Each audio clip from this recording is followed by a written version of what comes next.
चीजें, जो भी करें अच्छे से करें, बढ़िया करें। बढ़िया नहीं हो पाता है तो नहीं करें। पर मेरा ये मानना है कि कोई आदमी अगर लगा रहता है ना तो कर लेता है। उसको टाइम भले ही साल भर लग सकता है, 2 साल लग सकते हैं, मेरा अल्टीमेटली वो जीत जाता है। अंततः जीत ही होती है, ये तय बात है।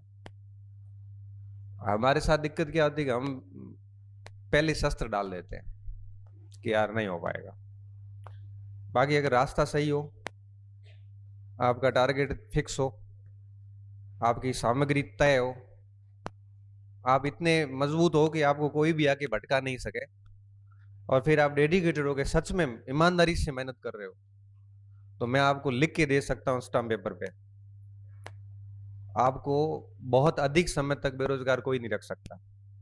अब भले ही आप ये कह सकते हो कि सर लाखों फॉर्म आते हैं, लेने तो सैकड़ों है, बाकी तो फैल ही होंगे।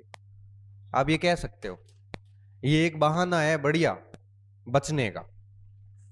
लेकिन उन लाखों में से आप पता करना कितने लोग सीरियसली तैयारी करते हैं।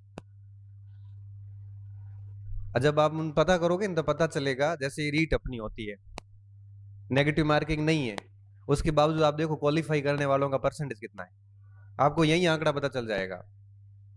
मुश्किल से 5 से 7% बच्चे सीरियसली पढ़ते हैं। कंपटीशन असल में उन 5-7% बच्चों का ही है।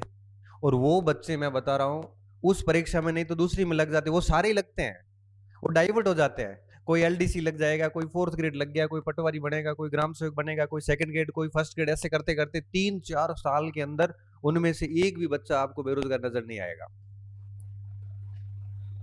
फिर क्या है कि एक उदाहरण देके आपको भ्रमित किया जाता है कि 5 लाख बच्चे परीक्षा देंगे, लेने तो 100 है, बाकी तो फैल ही होंगे। तो भाई तैयारी करने वाले भी तो 1000-1500 ही है, और वो 1000-1500 आधे इधर होंगे आधे उधर होंगे, ऐसे करते करते 2-3 साल में वो 1000 में से आपको सिंगल बेरोजगार नहीं दिखेगा, सारे लग जाएंगे, ढंग की जगह लगेंगे।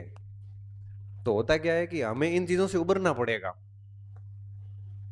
इन सारी बातों के दबाव में नहीं आना है। कोई भी आके आपको ये कह देगा कि यार आप तैयारी कर रहे हो, सीटें तो 70-80 है, करने वाले ये है। अब मैं एक बात बताऊं, पिछली बार सामाजिक में ऐसा किसी को डरा या, सीटें 20-21 ही थी एसएसटी की। मैं ये कह रहा हूँ कि 300 से ऊपर नंबर लाते तो आपका सिलेक्शन हो जाता। 300 कितने, 500 में से 60%। अब 60% नंबर, मैं मान रहा हूँ 2100 में कंपटीशन 300-400 बच्चों का ही था। हम 300-400 में से कोई अभी फेल भी होगा ना तो L2 में हो जाएगा, थोड़ा रह गया तो अगर इस भर्ती में हो जाएगा, कोई संस्कृत विभाग में हो गया, ये रहेगा एक भी नहीं, ये सिंगल बच्चा नहीं रहेगा। ठीक है, वो उस भर्ती में मान लो नहीं हुआ तो अगली में हो जाएगा, या पास वाली कोई दूसरी भर्ती वो चपेट में ले लेगा, वो छोड़ने वाला नहीं है। इसलिए इसलिए कहते हैं ये, इन चीजों का प्रभाव आप पर नहीं पड़ना चाहिए, ये सबसे बड़ी बात है। आजकल क्या होता है, हम जैसे बढ़िया पढ़ना शुरू करते हैं, किसी ने कुछ कह दिया, सर वो ये कह रहा है, अरे भाई उसको छोड़ो ना, आप अपना तीन मन में गांठ बांध लो कि मुझे 3 या 4 साल मेहनत करनी, दबा के हुआ तो ठीक है, नहीं तो काम धंधा करेंगे। आप करके देखो, 2 साल के अंदर होता है, 3 साल लगते ही नहीं है। बट आज की कमजोरी पता है क्या है, आपको कोई भी ऐरा गहरा आके ही भ्रमित करके चला जाता है, जिसके खुद के पास में कोई ऐसा मतलब अनुभव नहीं है या ऐसा कोई भी उपलब्धि नहीं है। आप देखना, आपको 2 मिनट में वो भ्रमित करके चला जाता है। क्यों भ्रमित होना, जब आपको अपना टारगेट फिक्स है, आपको करना है तो करना है। अब ओखली में सिर दिया मूसल से क्या डरना, जब आपने बीएड कर ली, जब आपने टारगेट सेट कर दिया, फिर क्यों सुनना, फिर तो उसी को सुनो ना जो आपको और अच्छा पॉजिटिव फील करवा सके। इस बॉडी में सारी हार्मोन्स हैं, पॉजिटिव वाले भी है, नेगेटिव वाले भी है। आपको कोई पॉजिटिव फील करवाएगा तब आपको अंदर से अच्छा लगेगा, जब नेगेटिव फील करवाएगा तो आपको गंदा लगेगा। इसके अंदर शैतान भी बसता है और अच्छा इंसान भी है। जब आपके संपर्क में बढ़िया लोग होंगे तो आप एक अच्छे व्यक्ति के रूप में बाहर आओगे। आप अगर अपराधियों के साथ जुड़ गए तो आप किसी को फायर भी कर सकते हो। इसके अंदर प्रेम भी है, क्रोध भी है। आपको कोई ठीक लग रहा है, आप किसी पशु को अच्छा लगता है, खेत अच्छा लगता है, माँ बाप अच्छे लगते हैं, तो आप उनसे प्रेम भी करोगे। और अगर आप वो अंदर वाले दूसरे वाले हार्मोन एक्टिव होंगे तो आप उनमें किसी प्रिय जन की हत्या भी कर सकते हो। ये जो आप पढ़ते थे ना वैदिक साहित्य में, राक्षस और ईश्वरीय प्रवृत्तियां, ये सच में नहीं होते थे। ये अंदर ही होता है, अंदर राक्षस भी है और ईश्वरीय प्रवृत्तियां भी है। ईश्वरीय प्रवृत्तियां उस बात का द्योतक है जिसमें व्यक्ति किसी के साथ बुरा नहीं करता, और राक्षसी प्रवृत्तियां वो होती हैं कि वो किसी के साथ बुरा करने में चूकता भी नहीं। ये दोनों ही अंदर बसते हैं। अब आप कौन सा रूप बाहर लाते हो और कौन सा दबा देते हो, उस पर डिपेंड करता है कि आप कैसे होंगे। एक व्यक्ति के अंदर ये सब चीजें हैं, सब चीजें हैं। अब आपके ऊपर तय होगा कि आप कौन से गुण बाहर लाते हो, और कौन से गुण बाहर लाएगा ये इस बात पे तय होगा कि आप कितने अनुशासित हैं, कितने अच्छे बढ़िया लोगों के साथ में रहते हैं, कितने अच्छे आपके संस्कार रहे हुए हैं। ये बहुत ज्यादा जरूरी होता है। इंसान में सभी प्रकार के गुण हैं। मैं कई बार ऐसे बच्चों को बोलता हूं कि 4 चीजें हैं, जिसका रूम साफ हो, जिसका दिल साफ हो, दिमाग बिल्कुल साफ हो, और पढ़ने की टेबल बहुत साफ हो, वो हमेशा व्यक्ति जिंदगी में अच्छा सोचेगा, अनुशासित रहेगा और आगे बढ़ेगा। अब कैसे? रूम साफ है, आलस्य कभी नहीं आएगा, कभी आलस्य नहीं आएगा। ये छोटी छोटी बातें हैं, देखना। टेबल साफ है, भ्रमित नहीं होंगे। एक किताब है क्लियर, यही पढ़नी है, 20 किताबें रखोगे भ्रमित हो जाते हैं। मन साफ है तो वैर भावनाएं ईर्ष्याएं वगैरह ये सब पाड़ोगे नहीं।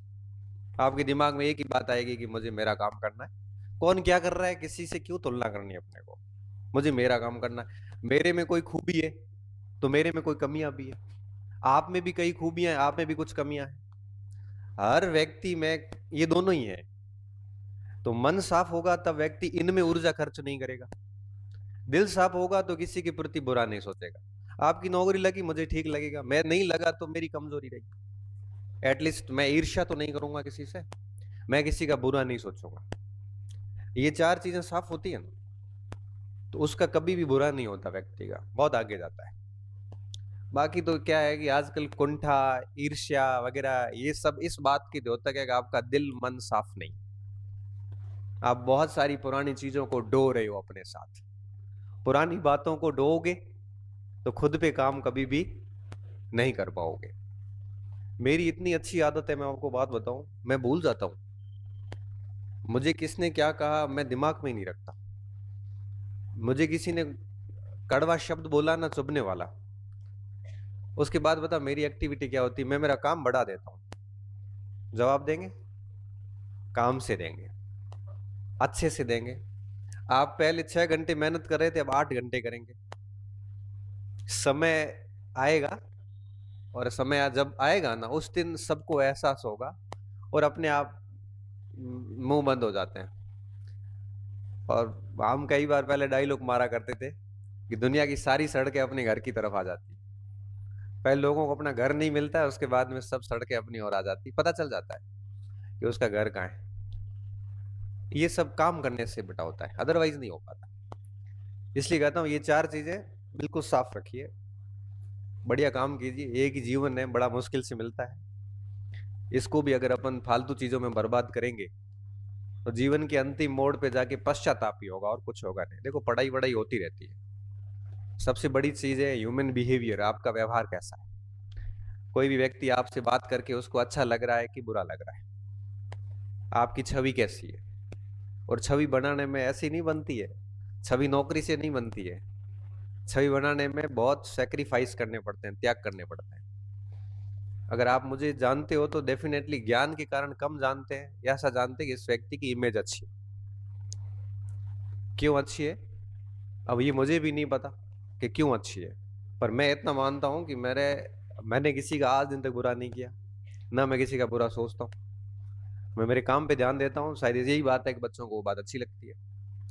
और यही कारण होगा कि इन्हीं चीजों से इमेज बनती है। बाकी इमेज बनाने के लिए आप कोई बड़े प्रयास करने की जरूरत नहीं होती, छोटी छोटी बातों का ध्यान रखना होता है। मैं आप सबके लिए समान रहता हूँ, पिछले 15 साल से पढ़ा रहा हूँ ना, आज दिन तक किसी से जाति नहीं पूछी, किसी से धर्म नहीं पूछा, किसी से इनकम नहीं पूछी, किसी को ये नहीं कहा कि तू फेल हुआ है कि पास हुआ है। सब प्रकार के बच्चे आते मेरे पास, किसी से गरीबी अमीरी भेदभाव, मैंने लड़के और लड़कियों से कोई भेदभाव नहीं किया।